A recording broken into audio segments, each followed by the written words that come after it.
Selamat pagi, salam sejahtera. Berita menggemparkan politik Malaysia hari ini, Peter Anthony masuk penjara. Bekas Menteri Pembangunan Infrastruktur Sabah Peter Anthony hari ini mula menjalani hukuman penjara 3 tahun atas kes dokumen palsu. Inilah berita yang paling menggemparkan menjelang PRN Negeri Sabah. Mahkamah Rayuan menolak rayuan terakhirnya untuk menepikan sabitan dan hukuman dalam kes yang dikaitkan dengan kontrak penyalahgunaan dan penyelenggaraan dan perkhidmatan di Universiti Malaysia Sabah 11 tahun yang lalu. Panel 3 hakim dipengerusikan Hakim Ahmad Zaidi Ibrahim dan dianggota yang lain sebulat suara mengekalkan keputusan bersalah serta hukuman penjara 3 tahun dan denda RM50,000 kepada Peter Anthony. Panel 3 hakim dipengerusikan oleh Hakim Ahmad Zaidi Ibrahim dan dianggotai Hakim Zaini Mazlab dan Azmi Arifin telah sebulat suara mengekalkan keputusan bersalah serta hukuman penjara 3 tahun dan denda.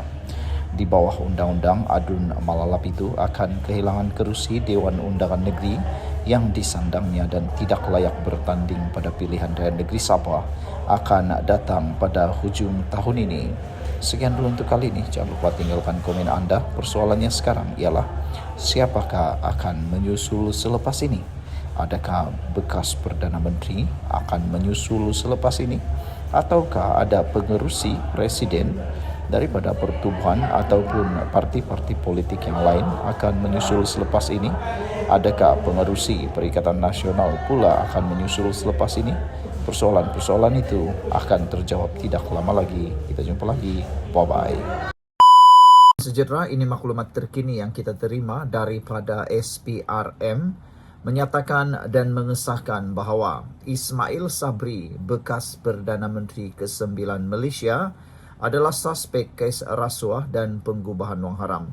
Kalau sebelum ini kita hanya tahu dia adalah saksi, kini disahkan, baru sahaja disahkan beberapa minit yang lepas, bahawa bekas Perdana Menteri ke-9 itu, Ismail Sabri Yaakob, menjadi suspek kes rasuah dan pengubahan wang haram. Apabila pengesahan daripada SPRM ini dinyatakan, ramai yang sudah mula membuat siapan, membuat hantaran. Mereka kata, adakah ini akan menjadi Perdana Menteri yang kedua yang datang daripada parti yang sama dengan Najib yang akan masuk penjara? Ini menjadi tanda tanya kerana apa yang didedahkan oleh SPRM sekarang hampir sama dengan kes Najib, yang mana ditemui barang kemas dan juga emas. Tapi sebelum itu saya ingin kongsikan dengan anda semua. Izinkan saya mengucapkan selamat berbuka puasa. Izinkan saya untuk kongsikan minyak wangi yang paling berkualiti yang saya dapat promosi daripada Shopee. Saya kongsikan dengan anda semua supaya anda dapat membelinya dengan harga yang murah. Anda boleh tekan bag produk yang ada di paparan video ini, tekan dan beli. Harganya sekarang sangat murah. Bekalan anda untuk menyambut Ramadan dan Syawal, menyambut hari raya nanti, kan bagus kalau wangi. Testimoni daripada beberapa yang telah membeli, mereka mengatakan ianya sangat sesuai untuk lelaki atau perempuan yang berusia 30 tahun atau 40 tahun ke atas. Mereka kata boleh menarik perhatian sesiapapun kerana sangat wangi dan berbaloi. Yang paling bagus lagi, ianya halal. Ismail Sabri adalah suspek kes rasuah pengubahan wang haram, kata Azam Baki. Ketua Pesuruhjaya Suruhanjaya Pencegahan Rasuah Malaysia SPRM Tan Sri Azam Baki hari ini mengesahkan bahawa bekas Perdana Menteri Datuk Seri Ismail Sabri Yaakob merupakan suspek bagi siasatan kes rasuah dan pengubahan wang haram. Beliau pada sidang media hari ini berkata pihaknya, iaitu SPRM, juga dijangka mengambil keterangan Perdana Menteri ke-9 itu sekali lagi berhubung kes berkenaan pada Rabu. Ada yang mula bertanya-tanya, adakah Rabu ini Ismail Sabri Yaakob akan direman pula untuk mendapatkan bantuan maklumat ataupun untuk keterangan. Biasanya kalau kes sudah sampai macam ni, ianya akan memberikan pelbagai spekulasi yang menarik. Kata Azam Baki, saya boleh katakan Ismail Sabri Yaakob adalah suspek dalam kes ini. Ini kerana pertama, Seksyen 36 dalam kurungan 1 Akta SPRM 2009 telah diberikan kepada beliau untuk membuat pengisytiharan harta. Kedua, bila terjumpa wang ini dan beliau antara yang dikaitkan, maka kita perlu mendapatkan penjelasan daripada beliau tentang penemuan wang ini, katanya dalam sidang media di sini. Yang menjadi buah mulut netizen ialah perkara kedua yang dinyatakan oleh Azam Baki ini, yaitu apabila wang tersebut dijumpai, Ismail Sabri Yaakob antara yang dikaitkan. Apa maksud antara yang dikaitkan? Adakah maksudnya ialah pemilik kepada uang itu, ataupun penderma kepada uang itu, atau mengetahui uang tersebut? Itulah yang menjadi tanda tanya netizen. Walau bagaimanapun, kata Azam Baki, itu sebabnya beliau perlu memberikan penjelasan kepada SPRM. Saudara-saudara sekalian, semalam SPRM dilaporkan berkata Ismail Sabri sedang disiasat berkaitan kes rasuah dan pengubahan wang haram, dan fokus siasatan tertumpu pada perbelanjaan dan perolehan dana bagi tujuan promosi serta publicity semasa beliau menerajui negara. SPRM dilapor telah menyita wang tunai kira-kira 170 juta ringgit dalam pelbagai mata wang, antaranya baht, rial, pound sterling, won, euro, Swiss franc dan yuan, serta 16 kg jongkong emas tulin yang dianggarkan bernilai hampir 7 juta ringgit. Setakat ini, kata Azam Baki, beliau berkata SPRM telah merakam percakapan 31 individu serta membekukan 13 akaun bank bernilai kira-kira 2 juta ringgit dengan kesemuanya akaun adalah sah dan aktif. Berhubung Ismail Sabri, kita tidak lagi bekukan akaun beliau, manakala akaun Yayasan Keluarga Malaysia juga tidak dibekukan, katanya.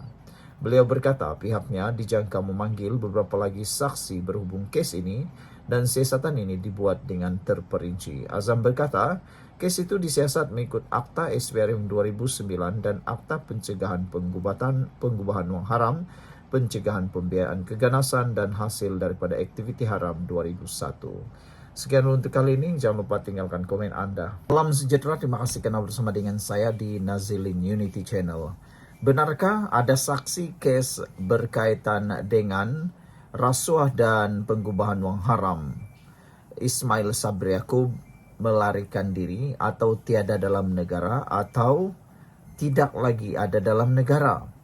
Persoalan itu akhirnya dijawab oleh Azam Baki, Pesuruhjaya Tinggi SPRM. Saudara-saudara sekalian, sebelum ini kita sudah dengar ada satu kes yang melibatkan Perikatan Nasional, yang mana menantunya ini belum pulang-pulang lagi. Selepas isunya, kesnya dimasukkan dalam mahkamah, ada dakwaan di mahkamah, sehingga kini menantu Muhyiddin tak pulang lagi. Belum pulang lagi, entah dia melarikan diri kemanapun kita tak tahu. Sehingga ada netizen kata, kalau Muhyiddin nak jadi Perdana Menteri, sebelum jadi Perdana Menteri, urus dulu menantu itu, bawa pulang, baru kami percaya, kata mereka. Okey, sebelum kita teruskan, di mana kedudukan Nazimah menurut Azam Baki, izinkan saya mengucapkan selamat berbuka puasa kepada semua rakan-rakan yang beragama Islam. Dan di ruangan ini, kesempatan ini saya kongsikan kepada anda satu produk minyak wangi yang bagus, halal dan terbaik. Wangi, memang wangi. Wanginya wangi pengasih. Dan minyak wangi ini sudah terbukti daripada testimoni ramai orang, ianya sangat baik, khususnya pada lelaki yang berusia 30-an ke atas. Saudara, harganya sangat murah sekarang ini, dapat diskaun daripada Shopee. Saya dapat diskaun daripada Shopee, itu sebab saya kongsikan kepada anda semua. Tolong klik dalam bag produk tu dan anda belilah kalau bersesuaian dengan anda, boleh guna sepanjang Ramadan ini. Nazimah, menurut Azam Baki, Nazimah kini berada di dalam negara dan kenyataannya sudah diambil. Itu adalah penegasan jawapan daripada Azam Baki. Sebelum ini, sidang media telah dibuat dan media bertanya, wartawan bertanya, apakah Nazimah sudah berada di negara dan kenyataannya sudah diambil? Kerana kata mereka sebelum ini ada ura-ura sumber menyatakan bahawa Nazimah berada di luar negara. Jawaban Azam Baki itu menjawab persoalan apakah Nazimah kini berada di luar negara selepas Datuk Seri Ismail Sabri Yaakob tidak lagi menjadi Perdana Menteri. Pelbagai dakwaan dibuat terhadap Nazimah yang disifatkan antara pegawai kanan Perdana Menteri Ismail Sabri Yaakob yang berpakaian mewah ke pejabat. Isu kelayakan akademik beliau juga dimainkan di media sosial. Jadi saudara-saudara sekalian, bekas Ketua Setiausaha Sulit Perdana Menteri ke-9 Datuk Nazimah Hashim sebenarnya berada di dalam negara dan telah pun diambil keterangan oleh SPRM, kata Azam Baki, dan beliau kini berada di dalam negara. Apa yang menjadi kegusaran ramai netizen ialah apabila ada duluan melarikan diri. Menantu Muhyiddin sehingga kini belum lagi pulang. Ada yang kata dia melarikan diri, ada yang kata menyembunyikan diri, ada yang kata dia mengelak diri, ada yang kata dia takut diri. Biasanya orang yang takut melakukan kesalahan saja yang akan melarikan diri. Kalau dia betul, dia akan hadapinya. Berani karena benar, takut karena salah. Jadi saudara, diharapkan, kata netizen, supaya tiada lagi insiden saksi melarikan diri. Khususnya untuk kes Ismail Sabri Yaakob untuk siasatan kes rasuah dan kes penggubahan wang haram. Sekian dulu untuk kali ini. Jangan lupa tinggalkan komen Anda.